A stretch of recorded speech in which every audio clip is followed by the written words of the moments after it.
తక్షణమే గేటు తాళంను తేవాలి, మార్కెట్ లోకి రైతుల పంటలను కల్పించాలి. తక్షణమే గేటును కొనుగోలు చేయాలి, రైతులు పండించిన అన్ని రకాల పంటలను ఆదుకోవాలి. ఆపదలో ఉన్న రైతులను ఆదుకోవాలి. మార్కెట్ లో పనిచేస్తున్న హమాలీ కార్మికులను కల్పించాలి. హమాలీ కార్మికులకు ఉపాధిని సిగ్గు గేటు తాళం వేయించడం, సిగ్గు గేటు తాళం వేయించడం.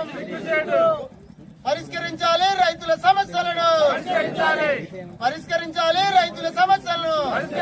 వర్ధిల్లాలి రైతుల ఐక్యత, వర్ధిల్లాలి తెలంగాణ రైతు సంఘం, వర్ధిల్లాలి రైతుల ఐక్యత, వర్ధిల్లాలి కార్మిక కర్షక ఐక్యత.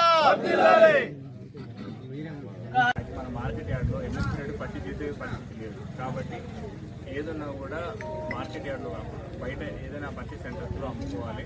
మార్కెట్ యార్డ్లోకి వచ్చిన తర్వాత రైతులు ప్రైవేట్ సైడ్కి అమ్ముకునే అవకాశం ఉంది కాబట్టి రైతులు ఆ రకంగా నష్టపోకుండా ఈ నిర్ణయం తీసుకోవడం జరిగింది. రాకపోతే కానీ జిల్లా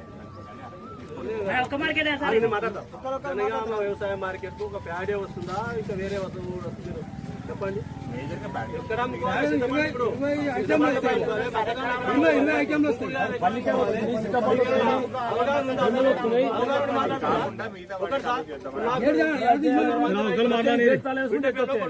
అమ్ముకుంటారు మార్కెట్ లో, అర్జెంట్ గా అమ్ముకుంటారు. ఇప్పుడు 6 రోజులు లేట్ అయితే అర్జెంట్ గా అమ్ముకొని మరి మీ మార్కెట్ ఎందుకు తాళ వేసుకోండి.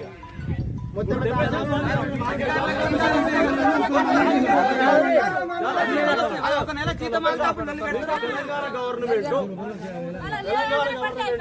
మీకు ఈ మార్కెట్ గేట్ తాళమేనా మీకు మౌఖికంగా లెటర్ పూర్వకంగా ఇచ్చిందా, లేదు కలెక్టర్ గారు ఇచ్చిరా? ఆ లెటర్ మాకు చూపించండి. లెటర్ ఇవ్వకపోతే ఎట్లా పిలవండి కలెక్టర్ గారిని.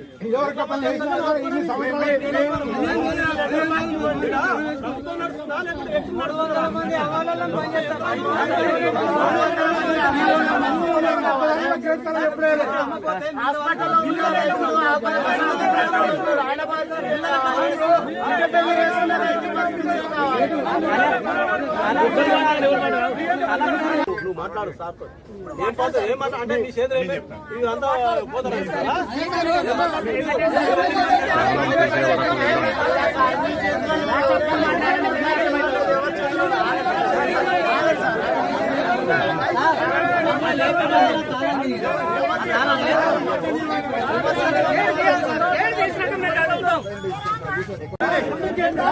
కార్మికులు కూడా